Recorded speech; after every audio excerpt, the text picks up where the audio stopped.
सबसे पहले तो नमपाई होता क्या है? नमपाई बेसिकली पाइथन की किसी लाइब्रेरी है जो कि साइंटिफिक कंप्यूटिंग के लिए इस्तेमाल की जाती है।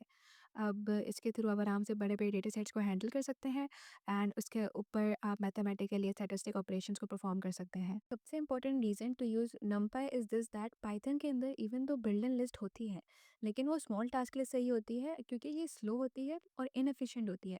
ये मेमोरी भी इसकी इनएफिशिएंटली स्टोर करता है। और ये लार्ज डेटा सेट के लिए नहीं होता है। पाइथन की जो लिस्ट होती है लार्ज डेटा सेट को सही से सपोर्ट नहीं कर पाती है। This is the reason why we need NumPy. अब नमपाई के थ्रू क्या होता है, आप एक तो वो नमपाई फास्ट होता है as compared to Python list, वो मेमोरी एफिशिएंट होता है और इसके अंदर हमारी पावरफुल एरे होती है जिसको बोलते हैं एनडी एरे। अब मेरे पास यहाँ पे 2 कोड हैं। फर्स्ट वाला कोड जो है मेरा यहाँ पे पाइथन की लिस्ट को चलाएगा। वहाँ पे मैंने टाइम का फंक्शन लगाया हुआ है जिससे हम कैलकुलेट करेंगे कि पाइथन की लिस्ट जब चलेगी, जब वो सेम ही फंक्शन परफॉर्म करेगी तो कितना टाइम लेगा, और अगर मैं नमपाई की एरे इस्तेमाल करूँगी और उससे यही काम कराऊंगी तो कितना टाइम लेगा। कंपेयर करने के बाद हमें पता चलता है कि पाइथन की लिस्ट सिग्निफिकेंटली ज़्यादा टाइम लेंगी एज़ कम्पेयर टू नमपाई। जिससे हमारी ये बात तो प्रूफ हो गई कि नमपाई जो है फास्टर है एज़ कम्पेयर टू पाइथन की लिस्ट। पाइथन की लिस्ट में ये होता है कि वो उसे हर एलिमेंट को सेपरेटली स्टोर करना पड़ता है जिसकी वजह से वो स्पेस ज़्यादा लेता है। लेकिन नंपाई की एरे में ये है कि एलिमेंट्स काफ़ी कॉम्पैक्टली स्टोर किए जाते हैं, जिसकी वजह से आपकी मेमोरी सेव होती है। यहाँ पे मेरे पास कोड भी है जिससे आपको पता चलेगा कि पाइथन की लिस्ट में कितना आपका डेटा स्टोर हो रहा है और नंपाई की एरे में आपका कितना डेटा स्टोर हो रहा है। उसके अलावा एक और रीज़न ये भी है नंपाई को इस्तेमाल करने का कि वो मल्टी डायमेंशनल डेटा को सपोर्ट करता है। पाइथन की लिस्ट के अंदर हम सिर्फ उसे वन डायमेंशनल डेटा को इस्तेमाल कर सकते हैं, लेकिन नमपाई के अंदर ये होता है कि आपके पास 1D लिस्ट भी होती है, 2D टेबल्स या मैट्रिसेस भी होते हैं, 3D या थ्री डायमेंशनल से ऊपर मल्टी लेयर जो डेटा आपका होता है लाइक इमेजेस वगैरह, तो ये वो भी सपोर्ट करता है। नमपाई के थ्रू अब मैथमेटिकल ऑपरेशन को काफ़ी आराम से परफॉर्म कर सकते हैं। जैसे कि मेरे पास यहाँ पे एक कोड है पाइथन की लिस्ट का। इसके अंदर मैं चाह रही हूँ कि मेरी एरे ए और बी को मैं प्लस कर दूँ। लेकिन अगर मुझे पाइथन की लिस्ट इस्तेमाल करके इन दोनों को प्लस करना है तो मेरा काम थोड़ा सा लंबा होगा, जिसके अंदर मुझे क्या करना पड़ेगा। सबसे पहले तो मैंने ए और बी को डिक्लेयर कर लिया, उसके बाद फिर यही कि मैंने उनके एलिमेंट्स को ऐड करने के लिए एक लूप डिक्लेयर करी है और फिर मैंने एंड में यहाँ पे रिजल्ट प्रिंट करा है। लेकिन अगर मैं नमपाई के थ्रू करूँगी तो मेरा काम काफ़ी आसान हो जाएगा। फर्स्ट स्टेप में यही कि मैंने ए को डिक्लेयर करा कि वो एन पी एरे है और 1 2 3 उसके एलिमेंट्स हैं। बी में यही कि एन पी एरे 4 5 6 उसके एलिमेंट्स हैं। फिर मैंने एक वेरिएबल बनाया जिसका नाम है रिजल्ट, और उस रिजल्ट के अंदर मैंने यहाँ पे स्ट्रेट फॉरवर्ड बस ये लिख दिया कि ए प्लस बी और प्रिंट रिजल्ट। इससे क्या होगा, हमें लूप की कोई ज़रूरत ही नहीं पड़ेगी। एक तो हमारा काम भी ईज़िली हो जाएगा, मेमोरी आपकी एफिशिएंट रहेगी, ऊपर से आपकी लाइन्स ऑफ कोड भी थोड़ी कम हो गई, काफ़ी काफ़ी कॉम्प्लेक्सिटी कम हो गई। तो काम दोनों सेम ही कर रहे हैं, लेकिन एफिशिएंटली कौन कर रहा है? नमपाई। और reason to learn NumPy is this that कि एआई एमएल डेटा साइंस के अंदर काफ़ी वाइडली यूज़ किया जाता है। ये एक तरह से हमारी बिल्कुल बेस जैसा होता है कि अगर आप एआई की फील्ड में जाना चाह रहे हैं या डेटा साइंस को लर्न करना है तो आपको नमपाई आना चाहिए, बिकॉज आप नमपाई प्रॉपर लर्न करेंगे फिर आप बाकी लाइब्रेरी से मूव ऑन करेंगे, जैसे कि पांडास हो गई, मैटप्लॉटलिब हो गई या सीबॉर्न हो गया। जुपिटर लैब को इंस्टॉल करना बहुत मुश्किल काम नहीं है, लेकिन अगर आप में से किसी के पास अभी तक पाइथन इंस्टॉल नहीं है तो सबसे पहले आपको ये करना है कि पाइथन को डाउनलोड करने के लिए ब्राउज़र पे लिखे पाइथन डाउनलोड और जो ये फर्स्ट लिंक आ रही है उस पर क्लिक करना है। यहाँ पे आप चाहे तो लेटेस्ट वर्जन भी इस्तेमाल कर सकते हैं और कोई पुराना वर्जन अगर आपके पास है पहले से इंस्टॉल तो वो भी इस्तेमाल कर सकते हैं या यहाँ से डाउनलोड कर सकते हैं। डाउनलोड करा और डाउनलोड होने के बाद आपको बस इंस्टॉलेशन पे लगाना है नेक्स्ट नेक्स्ट करके। लेकिन एक चीज़ मेक श्योर करनी है कि वहाँ पे एक चेक बॉक्स आएगा ऐड टू पाथ, तो आपको वो चेक करना है। उसके बाद अगर आपका पाइथन डाउनलोड हो जाए, जैसे मेरे पास यहाँ पे पाइथन डाउनलोडेड है, मेरे पास यहाँ पे पाइथन 3.10.5 डाउनलोडेड है। अगर आप में से किसी को नहीं पता कि आपका कौन सा वर्जन है तो आप ये कमांड इस्तेमाल कर सकते हैं। तो सबसे पहले तो यहाँ पे लिखूँगी डाउनलोड जुपिटर। ओके, तो इस फर्स्ट लिंक पे गई, यहाँ पे मेरे पास लिंक पिप इंस्टॉल की कमांड आ रही है, पिप इंस्टॉल जुपिटर लैब। कॉपी करा, CMD पे गई। मैं अभी फ़िलहाल इसको पिप इंस्टॉल, एक मिनट, मैं चाह रही हूँ कि ये एक अलग से फ़ोल्डर में हो, तो मैं इसके लिए फ़ोल्डर बना रही हूँ।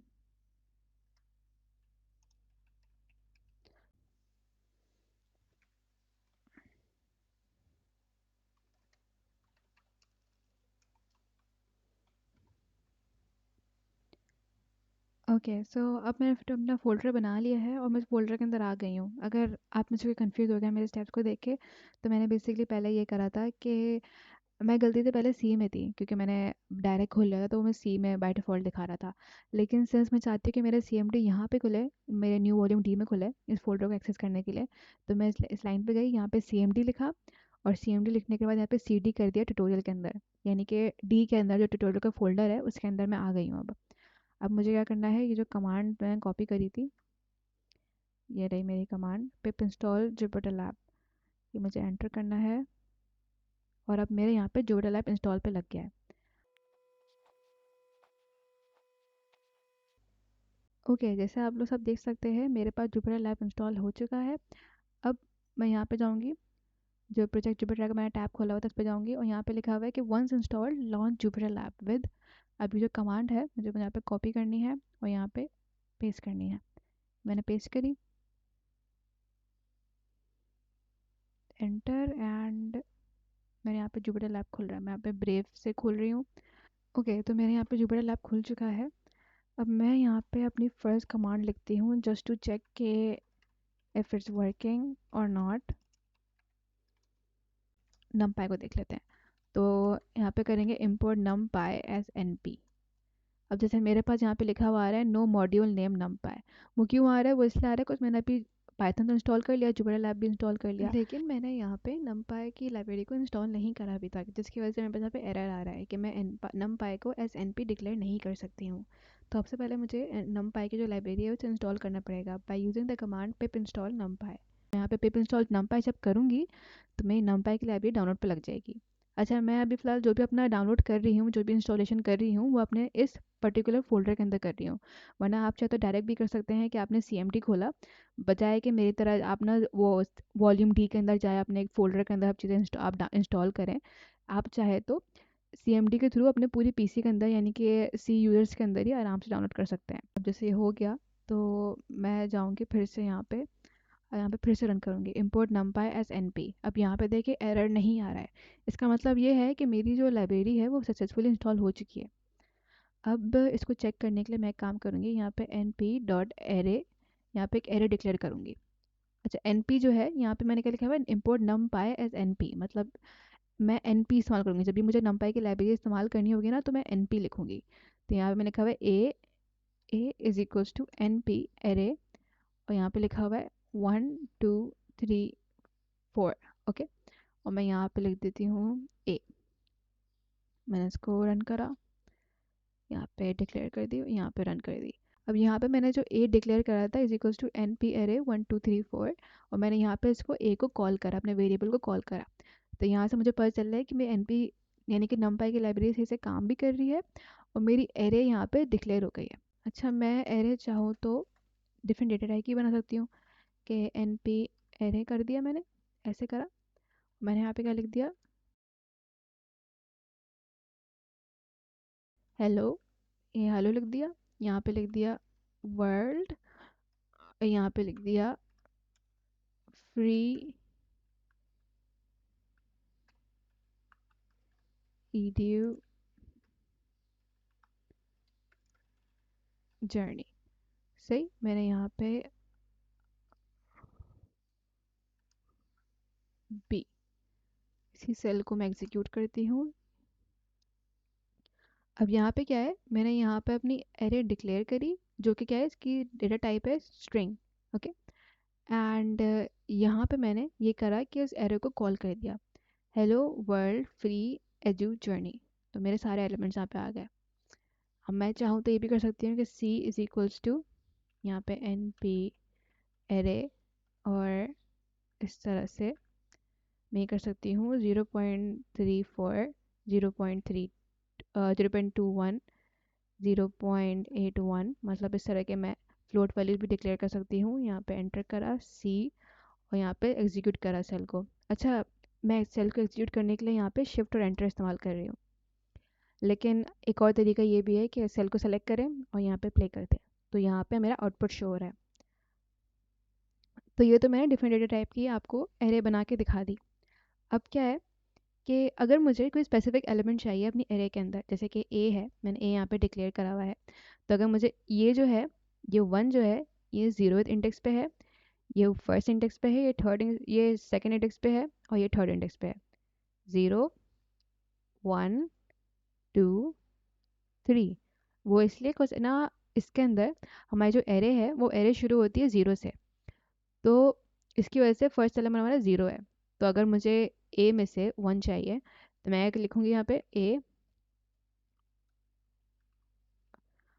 और यहाँ पे 0, और यहाँ पे मैं शिफ्ट एंटर करूँगी तो मेरे पास कौन सा एलिमेंट आ गया, मेरे पास आ रहा है एन पी इंट 64 1। मतलब कि ये जो है यहाँ पे दिखा रहा है इंट 64 यानी कि डेटा टाइप, कि मेरा जो यहाँ पे एरे डिक्लेयर हुई हुई जिसकी डेटा टाइप है क्या, तो मेरी है इंट 64, और एलिमेंट क्या है, एलिमेंट है 1। इस तरह से अगर मैं चाहूँ कि मुझे 4 चाहिए, तो 4 कौन सी इंडेक्स पे था, 4 था थर्ड इंडेक्स पे, तो मैं यहाँ पे लिखूँगी 3 और यहाँ पे शिफ्ट एंटर, जिससे क्या हुआ, मेरा रिटर्न हो गया 4। इसी तरीके से अगर मुझे बी में से मुझे समझ लो मुझे फ्री चाहिए, तो मैं यहाँ पे बी पे जाऊँगी, और यहाँ पे ये तो ज़ीरो इंडेक्स, ये फर्स्ट, ये सेकंड, ये थर्ड और ये फोर्थ। तो अगर मुझे फ्री चाहिए तो फ्री है यहाँ पे सेकंड इंडेक्स पे, तो मैं यहाँ पे लिख दूँगी अपनी सेकंड इंडेक्स और यहाँ पे शिफ्ट एंटर कर दूँगी, जिससे मेरे पास क्या रिटर्न हो गया, मेरे पास हो गया n p s t r, यानी कि स्ट्रिंग है ये मेरी, और यहाँ पे फ्री, ये मेरे एलिमेंट वापस आ गए। इसी तरीके से अगर मुझे सी में से कोई एलिमेंट चाहिए, समझे मुझे 0.21 चाहिए, तो मैं यहाँ पे जाऊँगी सी, और यहाँ पे क्या है, ये मेरा 0 के बाद यहाँ पे फर्स्ट इंडेक्स पे है, ये 0 1 2, ये फर्स्ट इंडेक्स पे है 0.21, तो मैं सी पे गई, मैं यहाँ पे 1 लिख दिया और मैंने यहीं पे फिर से शिफ्ट और एंटर कर दिया, जिससे मेरे पास यहाँ पे रिटर्न आ रहा है एन पी फ्लोट 64। क्या इसकी डेटा टाइप क्या है, इसकी डेटा टाइप है फ्लोट 64, और ये एलिमेंट क्या है, फर्स्ट इंडेक्स से हमारा एलिमेंट है 0.21।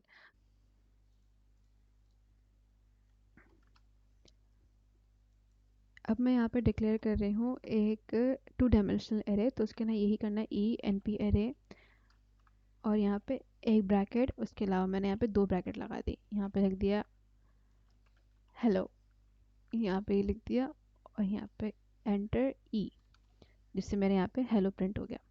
अब अगर मैं चाहूँ तो यहाँ पे मैं इसका डायमेंशन पता कर सकती हूँ कि डायमेंशन इसका है क्या, तो शिफ्ट एंटर करा, यहाँ पे 2 डायमेंशन आ रहा है। 2 कैसा आ रहा है, बिकॉज ये देखें, एक ब्रैकेट ये वाली यहाँ पे क्लोज हो रही है, एक यहाँ पे क्लोज हो रही है, इस तरह से। इसको थोड़ा सा और समझने के लिए मैं यहाँ पे एक और लेयर बना देती हूँ, ये मेरी फर्स्ट लेयर, ये मेरी सेकंड लेयर, तो ये हो गए 2 डायमेंशनल। और अगर मुझे थर्ड डायमेंशनल चाहिए तो मैं कब तक कैसे बनाऊंगी, यहाँ पे मैं ये करूँगी, एक ब्रैकेट, दूसरी ब्रैकेट यहाँ बंद, और मैं यहाँ पे अंडरस्टैंडिंग के लिए मैं यहाँ पे हेलो वर्ल्ड लिख देती हूँ, और यहाँ पे अब वो लिख देती हूँ फ्री एडू, ये लिख दिया। सही, मैंने यहाँ पे इसे इनिशियलाइज करा दिया, यहाँ पे मैं इसको कॉल करा रही हूँ ई, तो यहाँ पे 3 लेयर्स आ गई। ओके, मैं यहाँ पे ई डॉट एंड डिम फिर से चलाऊँगी, जिससे मेरे यहाँ पे क्या चेंज हो गया, 2 से 3 हो गया। वो क्यों, ये मेरे अब थर्ड डायमेंशन बन गई है, ये मेरा first dimension, second, third. Okay, ये मेरी थर्ड डायमेंशन बन गई है।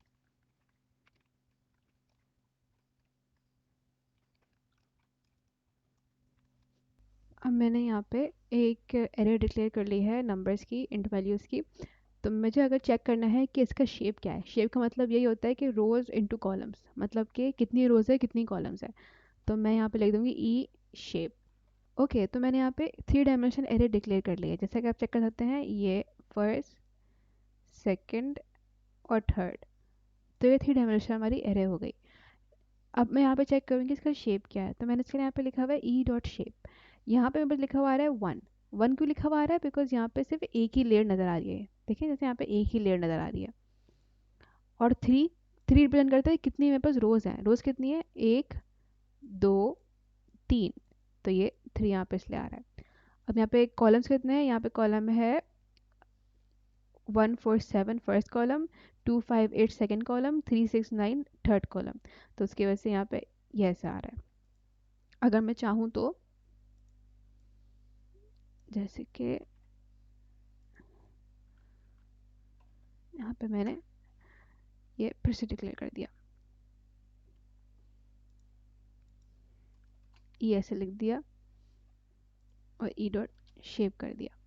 अब देखें, अब क्या है, अभी भी मेरी जो ये एरे है ये 3 डायमेंशनल एरे ही है, लेकिन यहाँ पे क्या आ रहा है, यहाँ पे 2 लेयर नज़र आ रही हैं। देखें, एक लेयर और ये दूसरी लेयर, जिसकी वजह से क्या हो, यहाँ पे जो मेरी वैल्यू थी जो कि पहले 1 थी वो चेंज हो गई इनटू 2, क्योंकि यहाँ पे 2 लेयर्स आ गई। इस तरीके से मेरे जो नंबर ऑफ रोज़ हैं वो इसमें भी 3 है, इसमें भी 3 है, तो इसकी वजह से यहाँ पे 3 ही रहा, और कॉलम्स भी मेरे 3 है, तो यहाँ पे 3 रहा। उसके बाद अगर मुझे पता करना है कि इसकी डेटा टाइप है क्या, तो मैं लिखूँगी डी टाइप और एंटर, जिससे मेरे पास यहाँ पे लिखा हुआ आ रहा है कि ये जो डेटा टाइप है इसकी इसकी डेटा टाइप है int 64। मैं वैसे चाहूँ तो किसी एरे के अंदर इसकी डेटा टाइप भी डिक्लेयर कर सकती हूँ, उसका मेथड भी आसान है, बस यहाँ पे ये कॉमन लिखाया और d type is equals to int और 16, ओके, ऐसे लिख दिया, और यहाँ पे a डॉट डी टाइप मैंने ऐसे लिख दिया।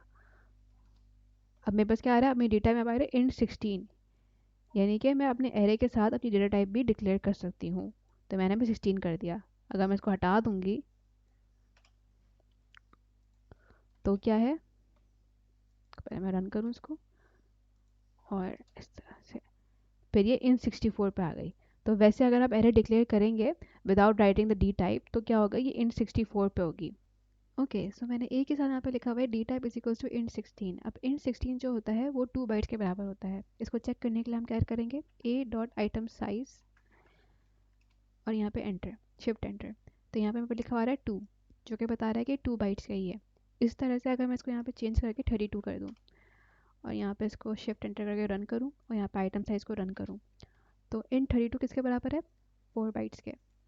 इसी तरीके से अगर मैं यहाँ पे इसे 64 कर दूँ तो मैं सबसे पहले यहाँ पे रन करूँ, इसको इसको रन करूँ, तो मेरे पास यहाँ पे लिखा हुआ है इन 64 बराबर होता है 8 बाइट्स के। तो आइटम साइज बेसिकली हमें नंबर ऑफ बाइट बताता है किसी भी एरे की, किसी भी वेरिएबल की। इस तरह से अभी हम देखते हैं कि हम इस एरे में से ई में से कोई भी एलिमेंट कैसे दे सकते हैं। जैसे इसके अंदर तो सारे एलिमेंट सेम लग रहे हैं, मैं चेंज कर दूँ, 10 हो गया, ये 12 कर दिया, ये 13 कर दिया, 14 15 16 17 18 19, और मैं यहाँ पे इसको रन कर दूँ। जैसे कि अगर मुझे 15 चाहिए तो मैं लिखूँगी ई, और सो मेरा एलिमेंट 15 है सेकंड लेयर के अंदर, जिसका मतलब ये है कि इंडेक्स के हिसाब से मैं यहाँ पे लिखूँगी 1, क्योंकि फर्स्ट वाला जो है वो 0 है, सेकंड वाला 1 है, तो मैंने यहाँ पे 1 लिखा। उसके बाद क्या है, ये है सेकंड रो के अंदर, तो मैंने यहाँ पे लिख दिया 1, यानी कि 0 1 सेकंड रो के अंदर। उसके बाद फिर ये है हमारे सेकंड कॉलम के अंदर, जिसका मतलब ये है 0 1, तो यहाँ पे मैंने फिर से 1 लिख दिया। इस तरह से अगर मुझे लेना है, समझे कि मुझे 5 लेना है, 5 नहीं बोल के चलो 3 लेना है मुझे, अगर मुझे ई में से 3 लेना है, मैं कैसे लिखूँगी, इस दफ़ा मेरा जो एलिमेंट है वो कहाँ पे है, ये है फर्स्ट वाले पे। फर्स्ट वाला की इंडेक्स क्या होती है, 0 होती है, यानी कि 0th लेयर पे ये। उसके बाद फिर क्या है, इसका इसकी रो क्या है, इसकी रो है फर्स्ट रो, तो फर्स्ट रो का मतलब क्या है, इसकी रो भी 0 है। उसके बाद फिर क्या है, इसका जो कॉलम है वो कॉलम कहाँ पे है, 0 1 2, तो इसको मैंने रन करा तो मेरे क्या आ गया, मेरे यहाँ पे 3 आ गया। ये मेथड है किसी भी एलिमेंट को लेने का। अच्छा, उसके अलावा क्या है, मैं चाहूँ तो इसको चेंज भी कर सकती हूँ, एलिमेंट की वैल्यू को चेंज भी कर सकती हूँ। जैसे कि मैं चाहूँ तो 3 की जगह मैं लिख सकती हूँ 9। अब मैंने यहाँ पे इसको शिफ्ट एंटर करा और मैंने यहाँ पे ई को फिर से कॉल करा। अब क्या हुआ, ये जो पर्टिकुलर जगह थी 3, यहाँ पे क्या आ गया, 9 आ गया, जिससे मैंने यहाँ पे वैल्यू रिप्लेस कर दी। ओके, अब हम देखते हैं कि कैसे हम इनिशियलाइज कर सकते हैं डिफरेंट तरह की एरेज को। तो first we have n p zeros, सही। अगर मैं यहाँ पे 9 लिख दूँ तो ये मेरी एक 1D एरे बन गई। अब यहाँ पे 9 जो मैंने लिखा है ये मेरा बेसिकली साइज़ बताया मैंने कि कितनी मुझे बड़ी एरे चाहिए। इसने क्या करा कि ज़ीरोस का मतलब यही कि उसने एक एरे बनाई और उसके अंदर सारे के सारे ज़ीरो लगा दिए। कितने लगाए ज़ीरो, 9 हमारे ज़ीरो लग गए, 9 एलिमेंट्स पे ज़ीरो। उसके बाद फिर क्या, ये तो मेरी 1 डायमेंशनल एरे थी। अच्छा, उसके अलावा क्या है, यहाँ पे पॉइंट आ रहा है, ये बता रहा है कि जैसे ये फ्लोट है। जैसे कि अगर मैं यहाँ पे आपको b is equals to n p zero कर दूँ, सही, ऐसे कर दिया, एंड देन फिर बी, वो बी डॉट डी टाइप इस तरह से लिख दूँ, सही। तो यहाँ पे आ रहा है फ्लोट 64, जो कि मैं बता रहा है कि ये फ्लोट वैल्यू है। लेकिन अगर मैं चाहूँ तो मैं ये भी कर सकती हूँ कि यहाँ पे मैं लिख दूँ d type is equals to int 64, सही, मैंने ऐसे करा और मैंने यहाँ पे बी को यहाँ पे कॉल कर लिया, जिससे क्या हुआ, मेरा जो पॉइंट था वो रिमूव हो गया। इसका अब क्या हुआ कि मेरी जो ये वैल्यू है, ये जो एन पी जीरो की जो मेरी एरे बनी थी, ये int 64 में कन्वर्ट हो गई, तो मेरा पॉइंट यहाँ पे नहीं आ रहा। जैसे कि मैं आपको चेक भी करा देती हूँ, यहाँ पे डी टाइप लिखा तो ये int 64 में कन्वर्ट हो चुका है। अच्छा, अब इस तरीके से इसको मैं हटा दूँ डी टाइप को, ये तो मेरी वन डायमेंशनल एरे हो गई। लेकिन अगर मैं चाहूँ तो मैं टू डायमेंशनल एरे या उससे ज़्यादा डायमेंशन की एरे भी बना सकती हूँ। जैसे कि मैंने यहाँ पे लिख दूँ कि 2,3, ये मेरी टू डायमेंशनल एरे हो गई। मैं इसको यहाँ पे आपको प्रिंट करके भी दिखा दूँ। इसने क्या करा, 2 रोज़ बना दिए और 3 कॉलम बना दिए मेरे ज़ीरोज़ के। इस तरह से अगर मैं चाहती हूँ तो मैं इसके अंदर, ये मेरी 3 डायमेंशनल एरे हो गई। 3 डायमेंशन आता है, 4 डायमेंशन भी आ सकती हूँ। 4 डायमेंशन बनाने के लिए आसान काम है कि मैंने बस कॉमन लगाया और 2 लगा दिया और मैंने यहाँ पे इसको रन करा, तो मेरी 4 डायमेंशनल एरे बन गई ज़ीरोज़ की। ओके, अब हम देखते हैं और फंक्शंस को। c is equals to N N P ones. Okay, so अब हम देखते हैं इसके अंदर भी यही है कि हम साइज़ डालेंगे। जैसे मैंने यहाँ पे 9 डाल दिया, मैंने यहाँ पे एंटर करा, ये करा। तो अब इसमें भी जैसे आप देख सकते हैं यहाँ पे फ्लोट वैल्यूज़ आ रही हैं, तो अगर आपको फिर से चेंज करना है इसे, तो आप ये कर सकते हैं कि यहाँ पे कॉमा लगा के d type is equals to int 64 int 16 32, इस तरह से आप कर सकते हैं। लेकिन अभी फ़िलहाल मैं इसको चेंज नहीं कर रही, अभी फ़िलहाल मैं इसको फ्लोट ही आने दे रही हूँ। जैसे मैंने यहाँ MP1 लिख दिया, यहाँ पे साइज़ लिख दिया वन डायमेंशन एरे का। इसके अंदर भी आप यही करेंगे, अगर आपको टू डायमेंशनल चाहिए तो आपने यहाँ पे इस तरह से लिखा, तो मेरी टू डायमेंशनल हो गई। अगर मुझे चाहिए कि ये थ्री डायमेंशनल हो जाए, तो मैंने यहाँ पे इस तरह से लिख दिया, ये मेरी थ्री डायमेंशनल एरे हो गई। वरना मैं चाहूँ तो उसको 4 डायमेंशन भी कर सकती हूँ, ये मेरी 4 डायमेंशनल एरे हो गई। तो उसमें बस मैंने यही है कि नंबर ऑफ़ ये जो है ना, इसको इंक्रीज़ करा है। पहले मैंने 2 बताया था कि देखो, 2 ये 2 मैंने एक दफ़ा लिखा था सिंगल डायमेंशन के लिए, फिर मैंने इस तरह से लिखा, ये वो सेकंड डायमेंशन के लिए, थर्ड डायमेंशन, फोर्थ डायमेंशन। तो बस मैंने यहाँ पे नंबर ऑफ़ एलिमेंट जो है ना, यहाँ पे मैंने बढ़ा दिए, जिससे कि मेरी जो ये डायमेंशन है ये बढ़ रहा है। एनीवेज, अब हम देखते हैं एन पी फुल को। अच्छा, एन पी फुल लिखा, अंदर मैंने यहाँ पे 9 लिख दिया, और अगर मैंने 9 लिख दिया और नंबर क्या आती है, नंबर 11। अच्छा, इसने क्या करा, एन पी फुल का मतलब ये होता है कि ये कोई एरे बना देता है जिसके अंदर क्या होगा, ये मैंने बताया यहाँ पे 9 के, ये नंबर ऑफ एलिमेंट्स यानी कि साइज़ है, ये मेरा साइज़ है एक एरे का। मैंने यहाँ पे सिर्फ 9 दिया है, तो ये पता, इससे क्या पता चल रहा है, इससे पता चल रहा है कि ये वन डायमेंशन है, क्योंकि मैंने सिर्फ एक ही उसको साइज़ दिया है। और यहाँ पे 11 जो मैंने बताया, मैंने ये बताया कि मेरी एरे के अंदर 9 एलिमेंट्स लो और इसके अंदर 11 लिख दो। 9 एलिमेंट्स लो, साइज इसका 9 है और इसके अंदर 11 लिख दो सब में। तो एन पी फुल का काम यही होता है कि ये ना किसी एरे के अंदर एक ही एलिमेंट को मल्टीपल टाइम रिपीट कर सकता है। तो यहाँ पे ये है कि मैं लिखती हूँ एन पी डॉट फुल 2,3 11। अब इससे क्या हुआ, मेरी टू डायमेंशनल एरे बन गई। अगर मैं चाहूँ तो इसको डायमेंशन को बढ़ा भी सकती हूँ, कि मैंने यहाँ पे लिख दिया 2D2। सही, तो ये मेरी हो गई यहाँ पे थ्री डायमेंशनल एरे। तो मैंने इसने भी यही करा कि थ्री डायमेंशनल एरे बनाई, कितनी, ये 2 लेयर्स हो गई, और ना वो 3 मेरी रोज़ हो गई, 2 कॉलम हो गए, और यहाँ पे क्या लिखना है, 11 लिखना है, तो उसने ऐसे ही करा। इस तरह से मैं चाहूँ तो उसको 4 डायमेंशन भी कर सकती हूँ, या मैं 3 लिख दिया, ये मेरी 4 डायमेंशन हो गई। मैं चाहता हूँ 5th डायमेंशन भी आ सकती हूँ, उससे आगे भी आ सकती हूँ, लेकिन इससे आगे आगे जाऊँगी नहीं। लेकिन हाँ, ये एक मेथड है जिसके थ्रू आप एक एरे बना सकते हैं, मल्टीपल साइज़ की, मल्टीपल डायमेंशन की, जिसके अंदर आप एक ही एलिमेंट को मल्टीपल टाइम प्रिंट कर सकते हैं। एनीवेज, अब हम देखते हैं कि अगर हमें कोई रैंडम नंबर चाहिए तो हम कैसे रैंडम नंबर लेंगे। N p random dot rand, और यहाँ पे साइज़ लिख दिया, 9 लिख दिया जैसे मैंने। इसका मतलब भी यही है कि ये रैंडम नंबर लेकर आ रहा है मेरे लिए, कितने, 9 रैंडम नंबर्स लेकर आ रहा है, एक एरे दे रहा है मुझे 9 रैंडम नंबर्स की। इस तरह से अगर मैं चाहूँ तो मैं इसका साइज़ बढ़ा भी सकती हूँ, यानी कि मैं यहाँ पे लिख दूँ 9,2। तो मेरी क्या हो गई, ये मेरी हो गई 9 रोज़ और 2 कॉलम्स। मैं चाहूँ तो साइज़ और बढ़ा सकती हूँ, यहाँ पे वहाँ पे 3 लिख दिया, तो मेरी यहाँ पे 3 डायमेंशनल एरे हो गई। यहाँ पे 4 लिख दिया, 4 डायमेंशनल एरे हो गई। ये तो कौन सा आप लोग सबको समझ में आ गया होगा। ओके, तो एक और चीज़ नोट डाउन करने के लिए कि डी टाइप आप इसके अंदर यहाँ पे इस तरह से नहीं लिख सकते जैसे हम लोग ऊपर लिख रहे थे कि NP1 NP फुल के अंदर या NP0 के अंदर डी टाइप डिक्लेयर कर देते, तो यहाँ पे डी टाइप डिक्लेयर नहीं होगी। यहाँ पे बस मेथड ये है np.random.rand int। अगर आपको फ्लोट वैल्यू चाहिए तो आप रैंड लिख दें, अगर आपको चाहिए रैंडम इंटीजर वैल्यू तो आप यहाँ पे रैंड इंट लिखते हैं। जैसे इसने क्या करा कि मैंने इसको लिमिट दिए हुए कि 9 तक, कि 9 तक की लिमिट है, 9 तक के मुझे कोई भी रैंडम नंबर दे दो। जैसे अगर मैं इसको काफ़ी दफ़ा रन भी करूँ तो ये मुझे हर दफ़ा लाइक 9 से छोटा नंबर ही देगा। मैं यहाँ पे साइज़ बता देती हूँ, साइज़ इसका है 9, चलो ऐसे कर दिया मैंने। तो रैंड इंट पे ये होता है, ये आपकी लिमिट है कि मुझे नंबर चाहिए, नंबर कहाँ तक चाहिए, 9 तक चाहिए, 9 से बड़ा कोई नंबर होना नहीं चाहिए। और मैंने यहाँ पे साइज़ लिख दिया कि देखो मुझे ना एक एरे चाहिए, उसका साइज़ क्या होना चाहिए, यहाँ पे 9 होना चाहिए। तो उसने मुझे एक रैंडम नंबर की एरे दे दी। इसमें डी टाइप बता दिया डी टाइप क्या है, और उसने मुझे रैंडम नंबर की एक एरे दे दी और उसमें साइज़ मैंने क्या लिखा है, 9 लिखा है, तो इसमें 9 एलिमेंट्स आ गए। इस तरह से मैं चाहूँ तो इसका साइज़ बढ़ा भी सकती हूँ, 9,2,3 ऐसे लिख दिया। तो ये मेरे आ गए, मेरी 9 लेयर्स आ गई, दो मेरे दो रोज़ आ गई, 9 लेयर्स 2 रोज़ और 3 कॉलम्स आ गए।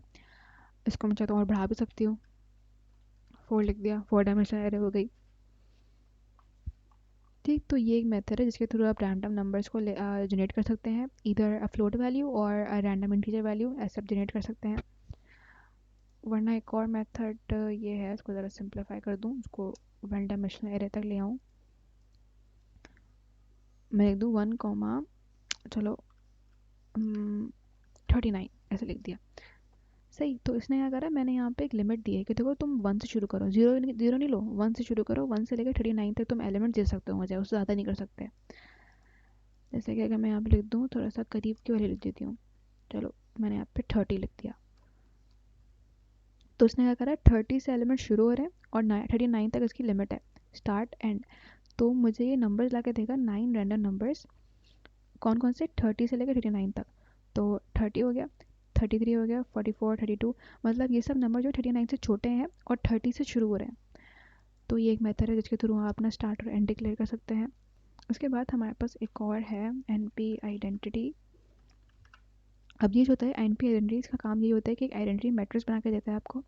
जैसे कि यहाँ पे अगर 5 लिख दूँ, सही, तो उसने क्या कहा कि मुझे एक 5 रोज़ का आइडेंटिटी मैट्रिक्स बना के दे दिया। इस तरह से अगर मैं यहाँ पे 3 लिख दूँ तो उसने मुझे 3 रोज़ का एक आइडेंटिटी मैट्रिक्स बना के दे दिया, मतलब 3 रोज़ 3 कॉलम्स, इसका एक आइडेंटिटी मैट्रिक्स बन गया। ओके, अब मेरे पास यहाँ पे एक प्रॉब्लम है जो कि मैं चाहती हूँ कि आप थोड़ा टाइम लें, maybe pause the video for like 15 minutes और 10 मिनट्स और maybe more if you need some more time. तो सबसे पहले तो मैं क्या करूँगी, यहाँ पर मैंने ए ले लिया इज इक्वल्स टू NP। और मुझे क्या चाहिए, फुल चाहिए। फुल क्यों, बिकॉज मुझे एक फुल मैट्रिक्स चाहिए, किस चीज़ का, 5 by 5 2 का। तो मैंने यहाँ पे लिख दिया 5 by 5 एंड देन फिर मैंने लिख दिया कॉमा 2। और अगर मैं इसको एंटर करके प्रिंट करूँगी, ओके वेट,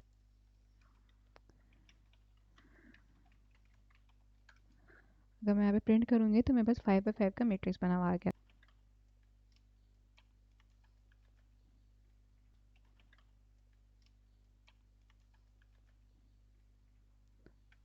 प्रिंट बी। अब मुझे एक मैट्रिक्स चाहिए, अंदर वाला जो है ये 3 का, 3 का साइज़ क्या है, ये है NP फुल है। मुझे चाहिए 3 नंबर चाहिए और साइज़ क्या है इसका, इसका साइज़ है 3 by 3। सही, ये हो गया। इससे हमारा मैट्रिक्स आ गया जो कि मेरा 3 है, वहाँ पे यहाँ पे आना चाहिए बीच में। सही, और उसके अलावा हमें क्या चाहिए, उसके अलावा हमें चाहिए एक एलिमेंट 6 जो कि बिल्कुल बीच में होना चाहिए। ओके, अब जब मुझे 2 by 2 के फुल मैट्रिक्स के अंदर अपने 3 by 3 का मैट्रिक्स डालना है तो मैं कैसे करूँगी, मैं यहाँ पे स्प्लिटिंग इस्तेमाल करूँगी, कोलन के थ्रू ही। कि मैंने क्या करा, यहाँ पे मुझे पता है कि मुझे अपना 3 by 3 का मैट्रिक्स जो डालना है, मुझे अपनी रो की फर्स्ट इंडेक्स से लेके थर्ड इंडेक्स तक डालना है। तो मैं चाहती हूँ कि मेरी जो स्प्लिट हो, मेरा स्प्लिट हो 1 से स्टार्ट हो और 4 पे स्प्लिट हो। 4 तक स्प्लिट होने का मतलब यही है कि मतलब 4 से पहले वो स्प्लिट लगाएगा। तो 1 से लेके 3 तक जो है ये मेरी रोज़ आ जाएंगी। और ना इस तरीके से कॉलम भी मुझे इस तरह से ही चाहिए कि कॉलम की फर्स्ट इंडेक्स से लेकर थर्ड इंडेक्स तक मुझे अपना 3 by 3 का मैट्रिक्स चाहिए। तो मैंने यहाँ पे लिख दिया 1:4, 1:4। और इसमें क्या वैल्यू दे रही हूँ मैं, यहाँ पे वैल्यू दे रही हूँ बी की। अब एक दफ़ा प्रिंट कर देते हैं इसको। सही। अब अब क्या हुआ कि मेरा 3 by 3 का मैट्रिक्स था वो इस वाले ए वाले मैट्रिक्स के अंदर आ गया। अब मैं चाहती हूँ कि मेरा जो बीच वाला एलिमेंट है ये वाला 3, तो इसके अंदर मेरी वैल्यू 6 आ जाए। तो कैसे आएगी, सबसे पहले मैं लोकेट करूँगी कि मेरी 6 वैल्यू कहाँ पे आनी चाहिए। यहाँ पे ए लिखा, ठीक। उसके बाद मैंने लिखा ये है थर्ड रो में है ये, और ये थर्ड कॉलम के अंदर है। ओके, सो मैंने यहाँ पे लिख दिया ए 2, 2, जिसका मतलब क्या है कि जो मेरी रो की इंडेक्स है, रो की इंडेक्स है सेकंड, यानी कि 0, 1, 2 सेकंड। एंड देन मेरी जो कॉलम की इंडेक्स है वो है 0, 1, 2 सेकंड। तो यहाँ पे 6 लिख दो। तो मैंने 6 लिख दिया। यहाँ पे प्रिंट आउट कराऊंगी तो क्या हो गया, मेरे यहाँ पे प्रॉब्लम सॉल्व हो गई। 2, 3, 6 जैसे मेरा आउटपुट आना चाहिए वैसे आउटपुट आ गया। उसके बाद फिर क्या है, पहले देखते हैं बेसिक और अर्थमेटिक ऑपरेशन कैसे परफॉर्म कर सकते हैं। जैसे कि अगर मैं यहाँ पे एक एरे पर डिफाइन कर दूँ, एन पी एरे, एंड यहाँ पे लिख दूँ 1, 2, 3, 4, 5 और 6 लिख दूँ। सही। अब मैं यहाँ पे लिखूँगी अगर रिजल्ट, रिजल्ट का मैंने एक वेरिएबल बनाया और यहाँ पे लिख दिया ए मल्टीप्लाई बाय 2। जैसे मैं चाहती हूँ कि मेरे जो एरे के सारे एलिमेंट्स हैं वो 2 से मल्टीप्लाई हो जाए, तो मैंने यहाँ पे मल्टीप्लाई बाय 2 कर दिया और रिजल्ट कर दिया। जिससे क्या हुआ, मेरे एरे के सारे जो एलिमेंट्स हैं वो 2 से मल्टीप्लाई हो गए। 2 1 2, 2 2 4, 2 6, 2 4 8, 2 5 10, 2 6 12। तो मेरे पास यहाँ पे सारे मल्टीप्लाई हो गए। अब मल्टीप्लिकेशन देख लिया, अब हम देखते हैं कि किस तरह से हम एडिशन कर सकते हैं। तो एरे तो मेरी पहले से डिक्लेयर हो गई हुई भी है, इनिशियलाइज हुई भी है, तो मैं फिर से नहीं करूँगी। इसी एरे को इस्तेमाल करूँगी, रिजल्ट को फिर से रीडिक्लेयर करूँगी, result is equals to a plus 2, और रिजल्ट यहाँ पे लिख दिया। सही। जिससे क्या हुआ कि मेरी ये वाली एरे में 2 एलिमेंट प्लस हो गए। मैंने यहाँ पे +2 लिखा, 2 एलिमेंट प्लस हो गए। 2+1, 2+2, 2+4, ये सब मेरा रिजल्ट आ गया। इस तरीके से अगर मुझे यहाँ पे माइनस करना है तो मैंने रिजल्ट को पहले डिक्लेयर करा, यहाँ पे लेगा a-2, और मैंने रिजल्ट लिख दिया। यहाँ पे मेरी नेगेटिव में वैल्यू आ रही है। नेगेटिव में क्यों आ रही है, बिकॉज मैंने 2 को माइनस करा भी 1 के साथ, तो उसकी वजह से ये नेगेटिव में वैल्यू भी आ रही है। तो मेरे यहाँ पे सब्ट्रैक्शन भी हो गई। सब्ट्रैक्शन के बाद क्या आता है, वी ऑल्सो गॉट डिविजन। तो डिवीजन के लिए यही है कि आपने यहाँ पे स्लैश लगाई 2 और यहाँ पे रिजल्ट लिख दिया, जिससे कि हमारे डिवाइड होकर सारी वैल्यूज, सारे एलिमेंट्स डिवाइड हो गए 2 से। उसके अलावा वी ऑल्सो हैव पावर, यानी कि अगर मैं चाहती हूँ कि मेरे पास सारे एलिमेंट्स की पावर आ जाए, यानी कि अगर 1 का स्क्वायर करेंगे तो क्या वैल्यू आएगी, 2 का स्क्वायर करेंगे तो क्या वैल्यू आएगी, 6 का स्क्वायर करेंगे तो क्या वैल्यू आएगी। तो कैसे करेंगे, ए लिया और ये यहाँ पे 2 दफ़ा लगा दी एस्ट्रिक, जिसका मतलब यही होता है कि पावर। तो मुझे पावर बाय कितनी वैल्यू तक चाहिए, मुझे पावर चाहिए बाय 2, मतलब कि पावर 2 होनी चाहिए। तो मैं यहाँ पे रिजल्ट लिख दूँगी, ठीक। 1 का स्क्वायर 1 आ गया, 2 का स्क्वायर 4 आ गया। इस तरीके से अगर मैं चाहूँ तो ये मैं इस पावर को बढ़ा भी सकती हूँ। जैसे मैंने पावर 3 कर दी, क्यूब कर दी मैंने, तो इसकी वजह से 1 की क्यूब 1 आ गई और 2 की क्यूब 8 आ गई। इस तरह से होती रही। अब मैं चाहूँ तो वैल्यू को और भी बड़ा कर सकती हूँ, 20 भी कर सकती हूँ। तो मेरी उससे ज़्यादा बड़ी वैल्यू आ गई, मेरी पावर बाय 20 आ गई। ओके, अब जब हमने बेसिक अर्थमेटिक ऑपरेशन को कवर अप कर लिया है तो हम मूव ऑन करते हैं ट्रिग्नोमेट्रिक फंक्शंस के ऊपर, कैसे आप साइन कॉस टेंजेंट वगैरह इस्तेमाल कर सकते हैं इसके अंदर। तो उसका भी तरीका सिंपल ही है। एन पी साइन लिखा और जो वैल्यू आपको साइन लेना है तो आपने वो यहाँ पे लिख दी। मैंने यहाँ पे इसका साइन ले लिया। उसके बाद मैं चाहूँ तो 60 भी कर सकती हूँ, वैल्यू चेंज कर सकती हूँ। बाकी कॉस कर दिया, चाहो तो टैन कर दिया। ओके, अब हम मूव ऑन करते हैं टू सम स्टैटिस्टिक फंक्शंस, जैसे कि we have n p dot max. अब एन पी डॉट मैक्स का काम यही होता है कि किसी भी ये वैल्यू में से कोई मैक्स वैल्यू लेकर आता है। जैसे कि मैंने यहाँ पे वेरिएबल डिक्लेयर करा हुआ है मैक्स वेल, और मैंने लिखा हुआ है एन पी डॉट मैक्स, जिसका मतलब ये है कि ये मैक्स वैल्यू लेकर आएगा। यहाँ पे मैं लिख दूँगी जैसे ए लिखा, मैक्स वेल लिखा, और जैसे कि हमें नज़र आ रहा है यहाँ पे मैक्स वेल जो है यहाँ पे 6 है, तो उसको 6 रिटर्न करना चाहिए। तो यहाँ पे देखें 6 रिटर्न कर दिया। इस तरीके से अगर मुझे कोई मिनिमम वैल्यू चाहिए तो मैं यहाँ पे लिख दूँगी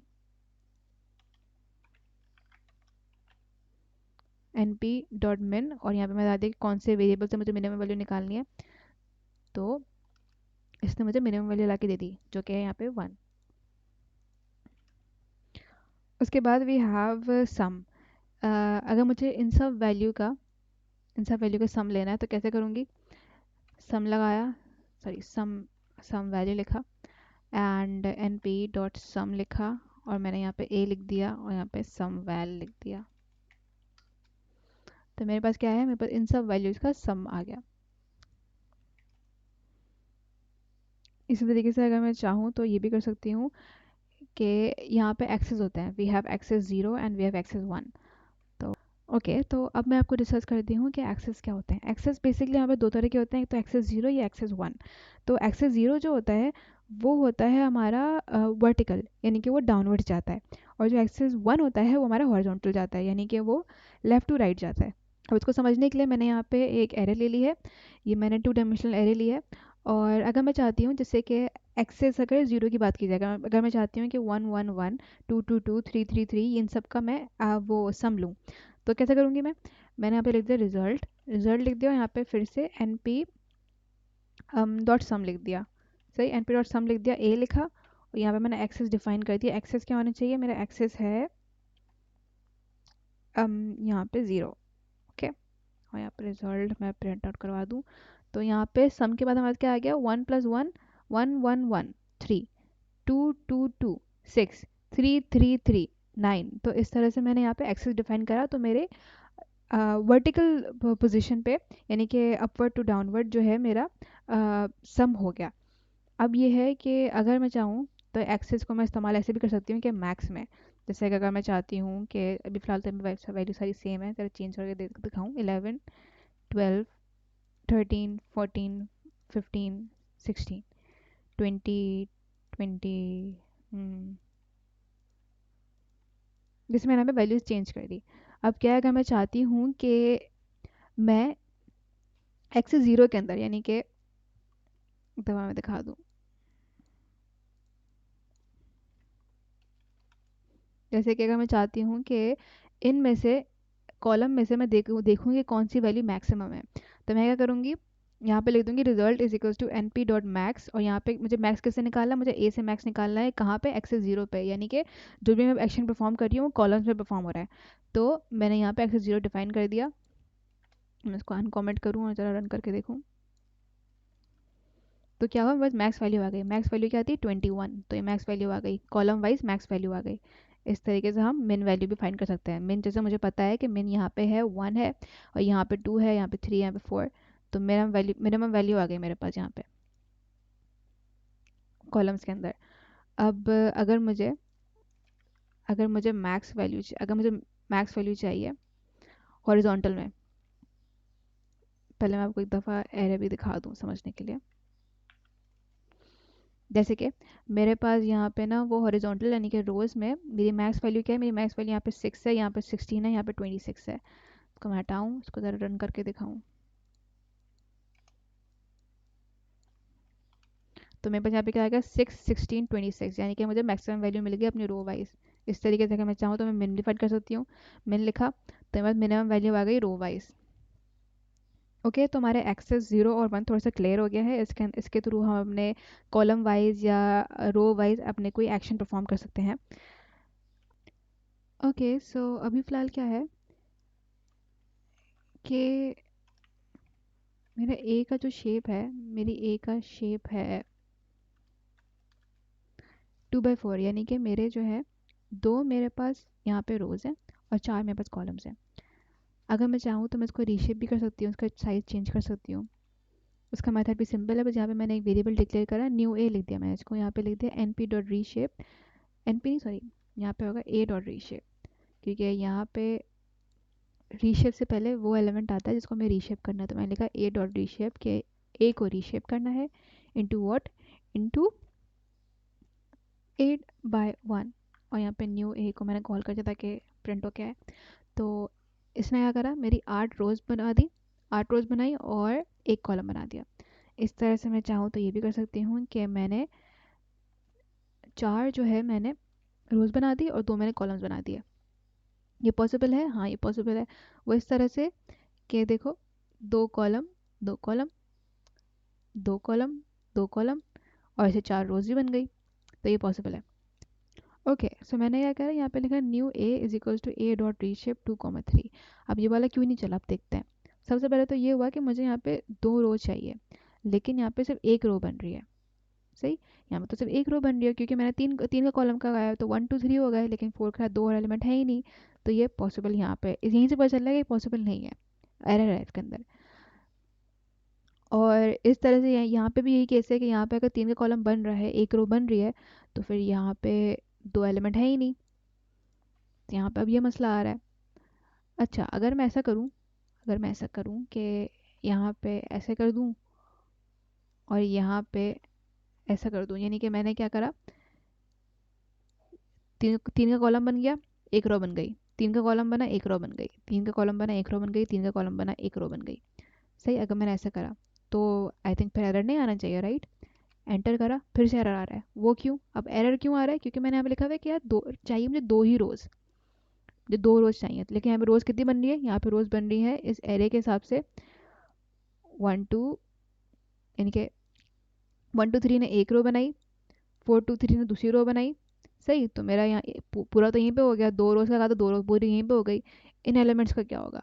है ना, यहाँ पे तो 3 4, मेरी तो एक तरह से 4 रोज बन गई। अगर मैं इसे लिखूंगी 4/3 तो ये चल जाएगा, लेकिन 2/3 पे नहीं चलेगा अभी भी, बिकॉज यही हुआ कि एलिमेंट्स का साइज बड़ा है और मैंने शेप इसको बहुत छोटा दे दिया है, तो ये एग्जिस्ट नहीं कर पा रहा। तो ये में हमारा थोड़ा रीशेप का कॉन्सेप्ट क्लियर हो गया। इसके बाद हम देखते हैं वी स्टैक और एच स्टैक। अब वी स्टैक का मतलब होता है वर्टिकल स्टैक और एच स्टैक का मतलब होता है हॉरिजॉन्टल स्टैक। अब मैं यहाँ पे ले रही हूँ रिजल्ट। मैंने यहाँ पे 2 एरेज ले लिए, एक 1 2 3 4, एक मैंने ले ली यहाँ पे 5 6 7 8। ओके, यहाँ पे रिजल्ट मैंने लिखा और रिजल्ट में लिखा हुआ है ए, नहीं एनपी डॉट वी स्टैक,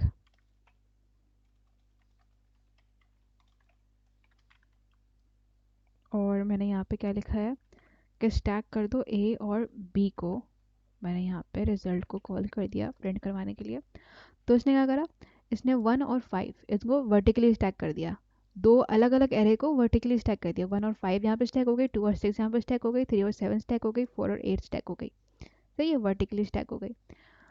अगर मैं चाहूँ तो इसको हॉरिजॉन्टली स्टैक भी कर सकती हूँ, यहाँ पे बस मुझे चेंज करना है, V to H करना है।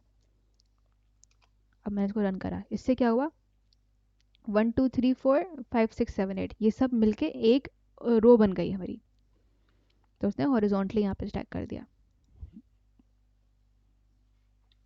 ऐसे में चाहे तो ये भी कर सकती हूँ कि मैं ए सी एलिमेंट को फिर से इस्तेमाल कर लूँ, कि ए कॉमा बी ऐसे करके इस्तेमाल कर लिया।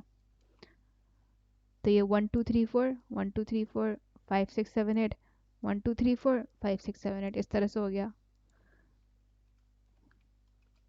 वी स्टैक में इस तरह से हो गया, 1 5 1 5 1 5 2 6 2 6 इस तरह से हो गया।